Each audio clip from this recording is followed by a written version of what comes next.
I went to the site and downloaded this file. Okay, and then I just refined the file a little bit. And are you able to see the screen? So this is, this is the issues, all the issues which have been there in the last, I think, till 2000, 2016 से है करीब 400, 387 IPOs which have come in the last, few years. So what I have done, I have just, segregated, or, this is the highest on the basis of issue price. So the maximum price which was charged by Paytm, okay, 2,150, the issue price at which the this issue was closed, and it gives you the symbol, the Paytm, then issue date, then issue end date, then price range, the date of listing. Okay, so then there was a Hyundai Motors, which is the IPO came at 1960. Okay, so I prepared a case study on that. Okay, similarly, you can choose any of this. Okay, fine, any of IPO, and you can just analyze. Okay, so what I have done is that I have done it on the on Hyundai. So before we go and check that, let's see the Hyundai's, a little bit about Hyundai. Let's go through the prospectus. Okay, तो Hyundai का जो prospectus है वो इधर है कहीं पर past issues में. Yeah. So this was the this called RHP, red herring prospectus. Till time, because the price was, it was a book built issue. Okay, so are you able to see the red herring prospectus?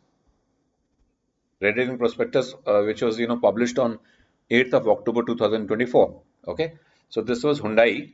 Okay, and this was a type of, this was offer for sale.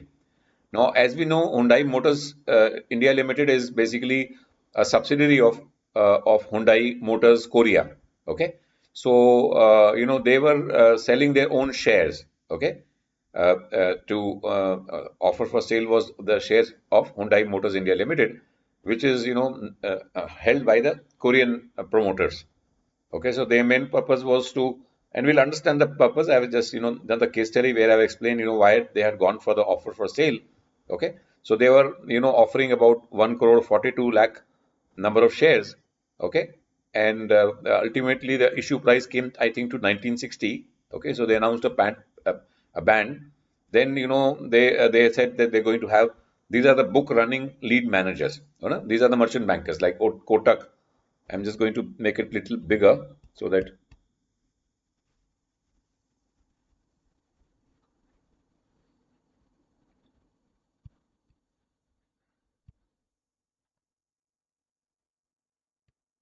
वो कहाँ चला गया इसके. So you're able to see that this thing. Okay, I'm just trying to make it a little bigger, but I'm not finding the place from where I can do it. ये वाला ना, हाँ हाँ हाँ, ये कर रहा हूँ, वही कर रहा हूँ. हाँ, मिल गया मुझे. चलो, कुछ ना कुछ तो मिल ही जाता है कहीं ना कहीं जब फंस जाते हो. तो ये यहाँ पर बटन दबा बना हुआ था. So I just made a little this thing. So these were the the equity shares offered through this red herring prospectus. This is called red herring prospectus. Why it is called red herring prospectus? Akriti, Ritesh, or anyone? Why it is called a red herring prospectus? Because there are two things which are missing, before it is called prospectus. So red herring prospectus, because it doesn't contain the price. It contains only the price band. Okay, because the issue price has still not been mentioned.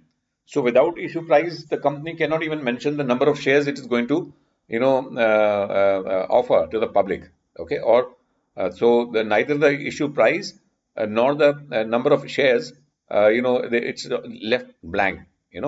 Because it's a red herring prospectus. It is done on a book build basis.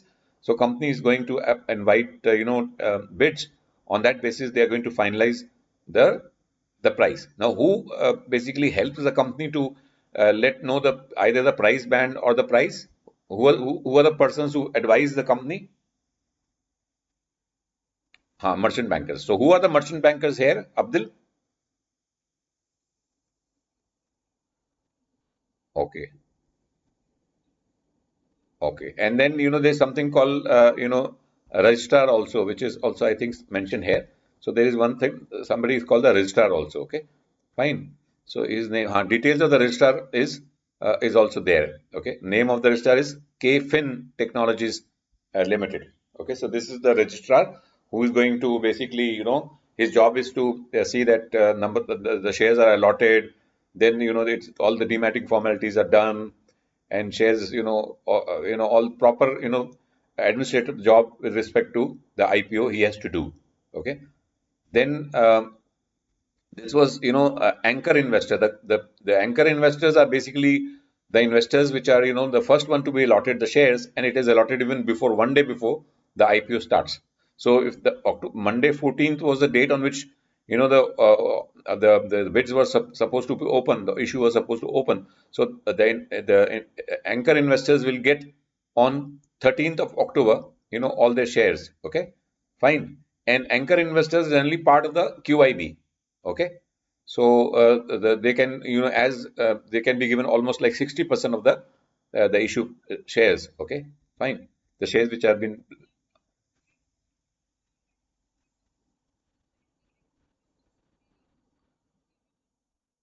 Yeah, you're right, absolutely. Because the anchor investors shares were to be issued on 14th of October, and whereas the offer opened on 15th of October. So you're right in, I mean, saying that. So this offer remained open for 3 days, 15, 16, 17. So as per the SEBI ICDR, the offer has to remain at least open for 3 days. It can go as much as 10 days. Okay. So then, then, it is talking about, all the things, and these are the basically, all the merchant bankers which we discussed, and K FinTech is the registrar. Okay, so then there's the one page which is blank, always kept blank in a prospectus. Now then it contains, all the what it contains. Okay, so the section one is generally the definitions and abbreviations.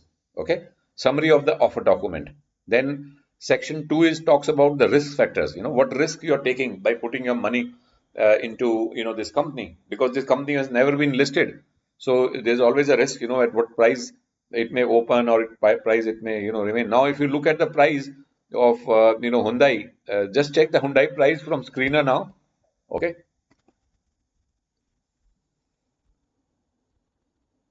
क्या price है आज की date में? हाँ, Hyundai का 1960 में ये list हुआ था, तो आज क्या प्राइस है?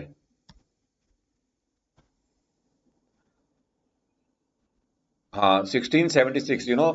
The shares were issued at 1690, I believe. Okay, so it is, the price is still below the price at which the shares were allotted to the general public. So the shareholder, like, even the first highest was Paytm, that is also trading below its issue price.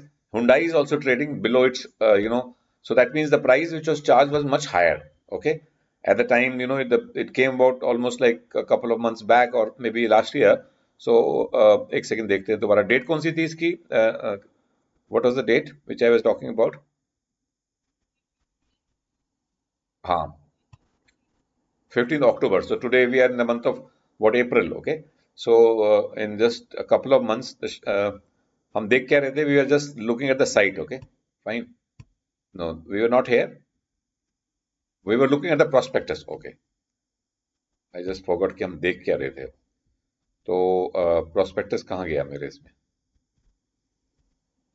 Just let me locate. Not this, not this. So there was a Word document which I opened, which was the prospectus. Let me just see. Okay, इसमें यहाँ से देख लेते हैं.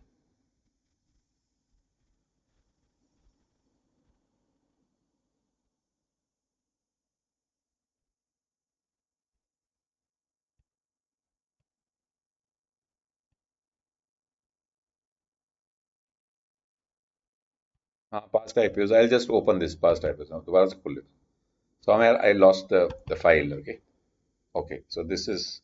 This was actually on the, because I opened it through the net only. So okay, so I don't have the PDF reader. So that's why it was going there. Okay. So fine. So it talks about the risk factors. Okay. That what are the risks you are taking. Okay. So you can read the risk factors. Okay. Normally all the companies will give a risk because of a lot of things which the company is facing, because it is procuring a lot of raw material from outside, and sometimes there are supply constraints. So he talks about keeps talking about the risk factors also. Then we have the introduction, the offer. It talk about how many shares are being offered, summary of the financial information about its assets and its past financial information, some general. Then the capital structure, from okay. Then objects of the offer. Okay. So this is very important. Here the object would be definitely because they are going to basically collect the money from the for the promoters, because nothing is going to be put back into the company. So it is an offer for sale.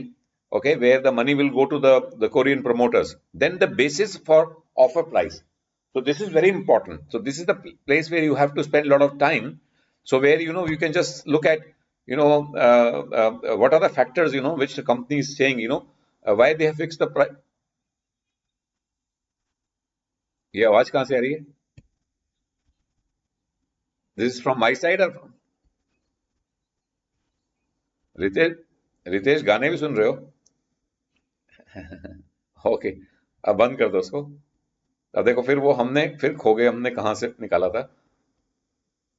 वो गायब हो जाता है. I just I had a problem with my system just recently, and RSPA. Okay, so now the company is going to justify why they have fixed a price. Of course, they have always taken the advice of the merchant bankers, and based on various factors they have decided. Now what usually people do is relative valuation. So they look at what is the P ratio of the industry, what are the other companies which are trading, at what price P ratio they're trading, and at what price, if suppose they are going to they're going to offer the shares. So how the PE ratio looks at that price. Okay, both at the upper band as well as the lower band, they're going to calculate the PE ratio. So I'm just going to show that. Okay, so then they talk about the qualitative factors, because they're going to say that it's a big company, which is. So we are going to soon we are going to move to our presentation where I've given all the qualitative factors, all the good factors about the company. It has a global presence. It's coming up with new models. Okay, it's a company. Then we talk about the quantitative factors. Okay, where we talk about the financials of the company. Okay, how the company is doing, what was the earning per share of the company. In the last 31st December, the earning per share was 74 rupees. Okay, both they'll give basic as well as diluted. Are you aware of what is basic and diluted? Okay. So they'll show you the basic as well as diluted EPS. So of the last 3 years, okay, and they're going to give a weightage to the last year. They're going to give a weightage of 3, and 1 year prior they'll give a weightage of 2, and similarly the third year figure they'll give the weightage of 1, so that they calculate the weighted average EPS of the last 3 years, which comes to 62.56. Okay, so then they're going to talk about the P ratio, okay, of the company. So they have calculated the P ratio of this company, because they here the price band was not mentioned in the red herring prospectus, so they announced later. So at that time, even the P ratio they had not calculated, both for the floor price as well as for the cap price. Okay, like here we'll say, if suppose the 1900 rupees. So I'll just show you the case study where I've calculated the at the floor price as well as the cap price. Then industry P ratio. So what is the industry P ratio? Average industry P ratio? Anyone? Ritesh, of the automobile companies in India?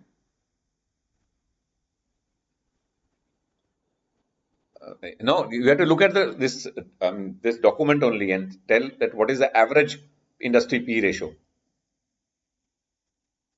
How much is given?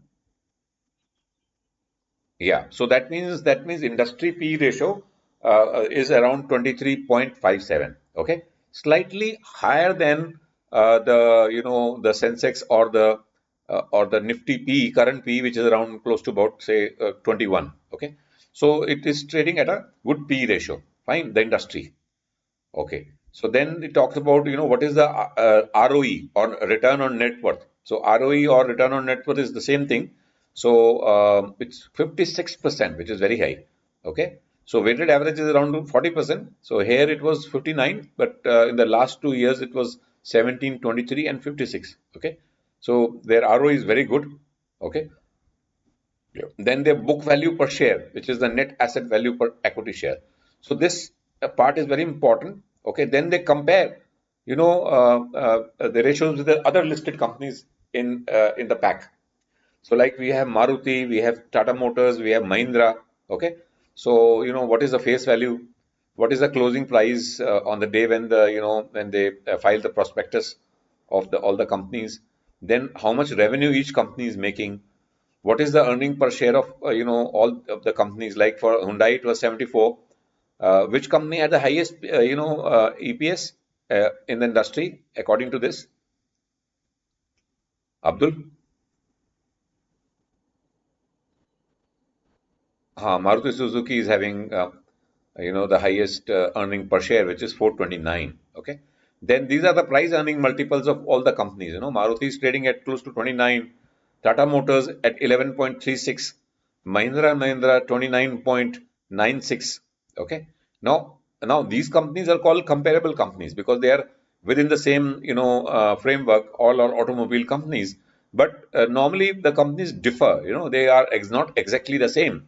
If we have to compare, Hyundai, it can be compared with which company the most this thing. Let me know. Suppose if we have to compare Hyundai with any other three listed peers, so which will be coming very close to the to very close comparable. It will be Maruti, will be Tata Motors, or will be Mahindra Mahindra.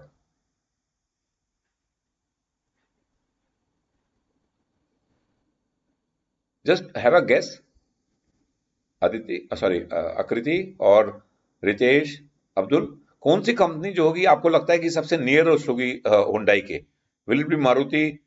In terms where we can compare it, that these companies can be compared because they are under the same kind of product structure or something like that.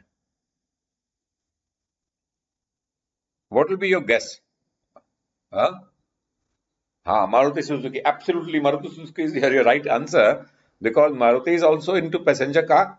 Okay. Whereas Hyundai is also into passenger car mainly. Tata Motors, it is having bus, truck, and other, car, this thing also, as well as, the passenger cars. Mahindra is again into a different SOV league. Okay. And cars also.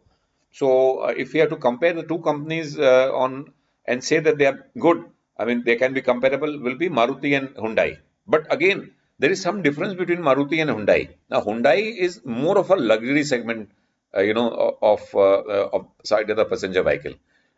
Yeah, whereas Maruti is, I mean, all over. Okay, so it has 800 or even the other Alto and other cars, but Hyundai is more of a a niche segment. Okay, fine. Is that clear?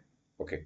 So now that's why the Tata Motors, the P ratio is the lowest because it is catering to basically not directly to the consumers. Okay, it is also giving their services to the industry by making bus and truck, this thing, cars.